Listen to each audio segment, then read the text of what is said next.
esta actividad que vamos a hacer a continuación, que vamos a realizar a continuación. Mi nombre es Manuel León, soy del Grupo de Investigación de Ingeniería Química y Tecnología de Elementos de la Universidad de Cádiz y también soy el director científico de un proyecto que se llama Arqueogastronomía, ¿no? En ese sentido, ¿no se escucha bien? ¿Ahora? ¿Sí? Un poquito. Vale, perfecto.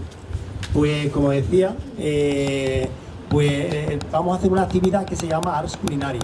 En ella vamos a desentrañar un poco cómo era la gastronomía en época romana. Vamos a hacer una ponencia mezclada también con la toma experimental de determinados alimentos y, como comentaba antes, desde hace bastante tiempo pues estamos investigando no solamente cómo eran los alimentos en la antigua Roma, en época romana, sino también estamos aplicando técnicas de reconstrucción científica de esos alimentos, ¿no? Con lo cual hemos preparado un plantel o una cata científica que consta de distintas partes, ¿no? Os podéis ir situando alrededor de las mesas, 15 personas en cada mesa aproximadamente, y va a constar de dos partes más bien diferenciadas, ¿vale?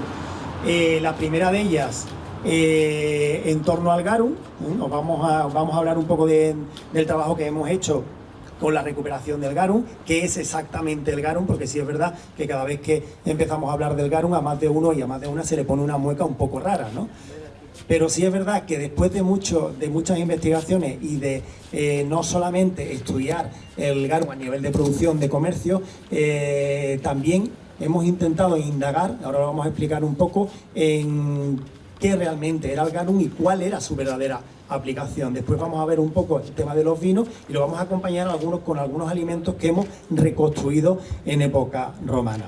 En primer lugar, comentar que prácticamente nosotros en el grupo de investigación nos dedicamos a una parte de la arqueología experimental que se llama la arqueogastronomía. Y la arqueogastronomía, ¿qué es lo que hace? Es coger datos de intervenciones arqueológicas, de textos antiguos que nos cuentan cómo se producían distintos alimentos en época romana, ya sea el vino, ya sea el garum, ya sean distintos tipos de lácteos, cómo se consumían y quién los consumía, ¿vale? Y también a partir de ahí también cogemos mucha información de fuentes iconográficas, pinturas murales, mosaicos, para ver evidentemente qué forma tenían esos alimentos, quién los consumía y evidentemente qué técnica de producción tenían.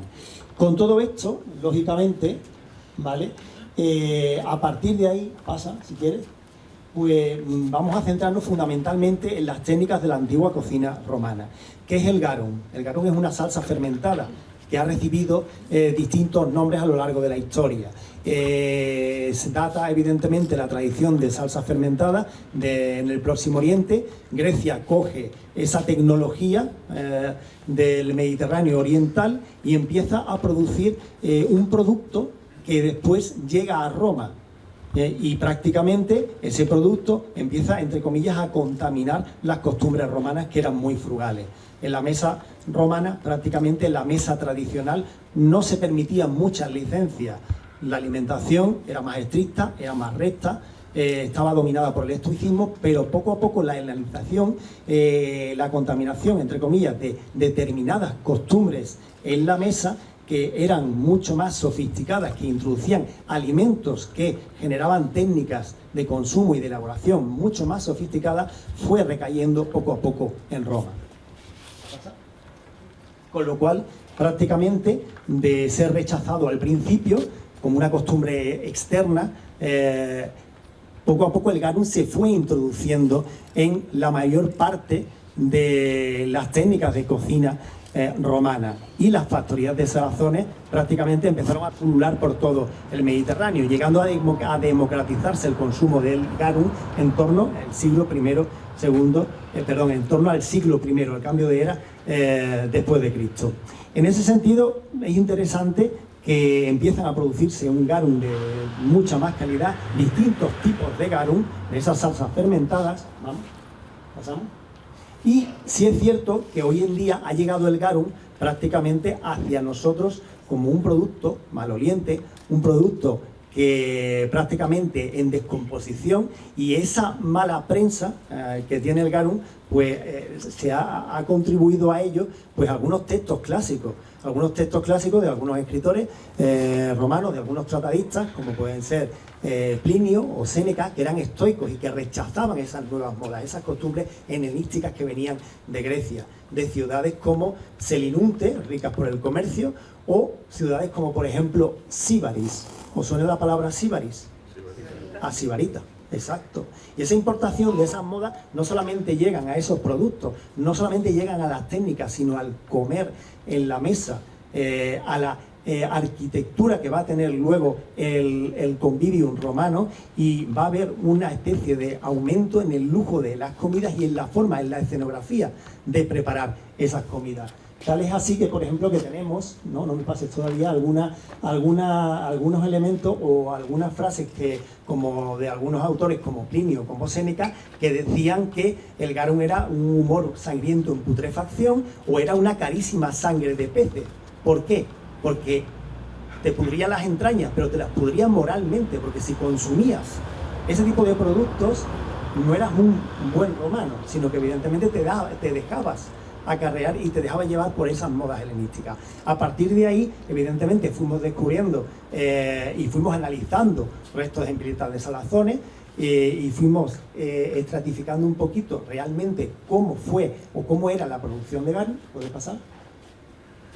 Y el grupo de investigación del profesor Darío Bernal, conjuntamente con el nuestro, empezamos una investigación que empieza en Pompeya. Y es bastante interesante porque en una tienda de garum, en una botica de garum de Pompeya, se encontraron 6 contenedores. En esos contenedores había restos de producción de garum en distintos momentos.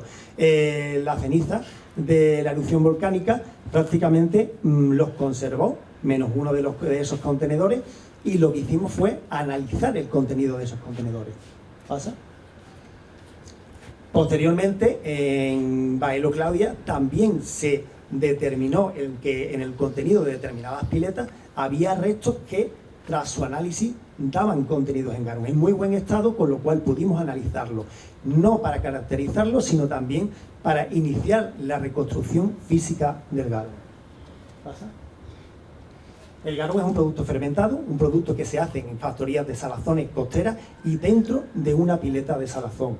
En esa pileta de salazón, ¿puedes pasar?, se ponen distintas capas alternas y se hacen 2 productos principales, ¿vale?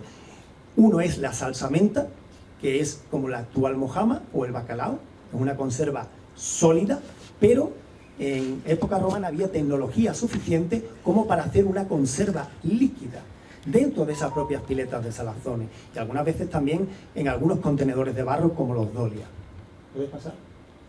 ¿Qué ocurre? Que evidentemente la producción del garum era mucho más compleja que la producción de la actual mojama, de la salsamenta romana. Se necesitan 3 ingredientes principales: el pescado, la sal y hierbas antibacterianas. ¿Puedes pasar? ¿Vale? En ese sentido, ¿puedes pasar? El garum tenía un proceso de producción bastante complejo.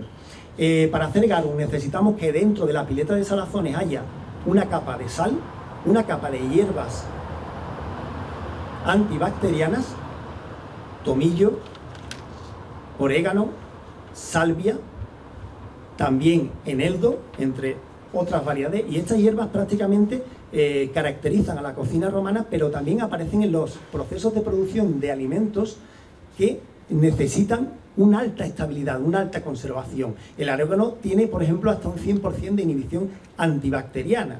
Y los análisis que hemos realizado, tanto en Baelo Claudia como en Pompeya, aparecen lecturas de estas hierbas. Con lo cual se carga la pileta con una capa de sal, una capa de hierbas antibacterianas y 3 capas de pescado con las tripas.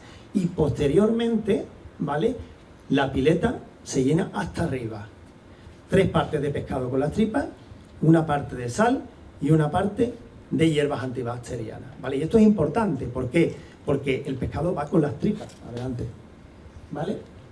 Y las vísceras del pescado tienen unas enzimas que se llaman proteasas. Las proteasas, en contacto con la carne del pescado, lo que hacen es que destruyen o degradan a las proteínas y generan aminoácidos. ¿Qué es un aminoácido? Es una sustancia muy sápida. ¿Hay putrefacción? No hay putrefacción. ¿Por qué? Porque la sal, evidentemente, cauteriza la pileta de salazones y porque las hierbas antibacterianas bloquean que se genere cualquier tipo de bacteria láctica nociva, con lo cual el garum era un producto seguro. El garum era un producto fermentado, pero evidentemente tenía un proceso de producción bastante largo. Continuamos. ¿Vale? Y es importante que en las piletas de salazones se añaden esas 3 capas de pescado.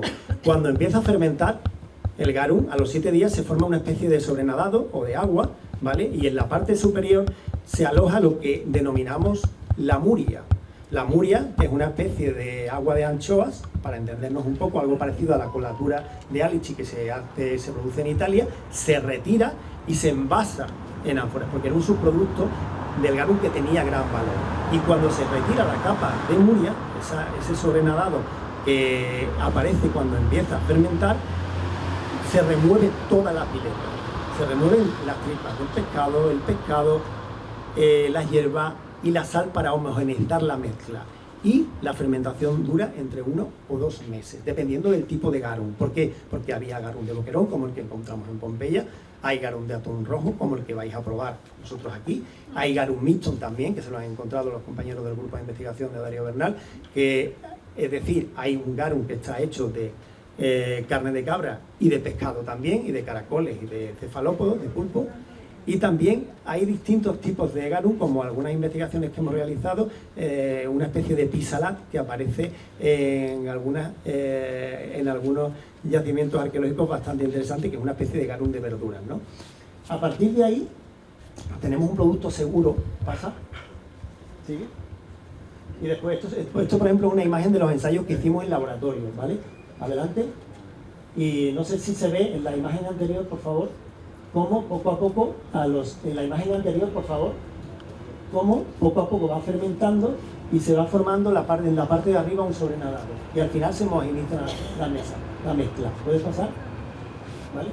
Con el tiempo, evidentemente, tenemos una serie de productos, ¿no? Porque el garum, al final, toda esa mezcla se filtra y tenemos 2 productos principales. Uno es el garum, que es el líquido que está filtrado y que... ¿nada?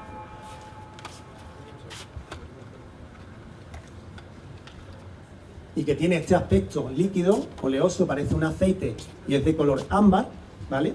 Y después tenemos otro subproducto que una vez que se filtra el garum queda una especie de masa, de mezcla, donde están la carne del pescado, las tripas y todo lo que está relacionado con las hierbas aromáticas. Y eso se llama alec y es un producto alimentario, pero también se utiliza, y así se ha documentado en algunos yacimientos arqueológicos, como por ejemplo en Bailo Claudia, se utiliza para hacer harinas de pescado. En los propios yacimientos aparecen molinos, ¿vale?, para machacar ese subproducto, ese alec, y convertirlo en harinas de pescado.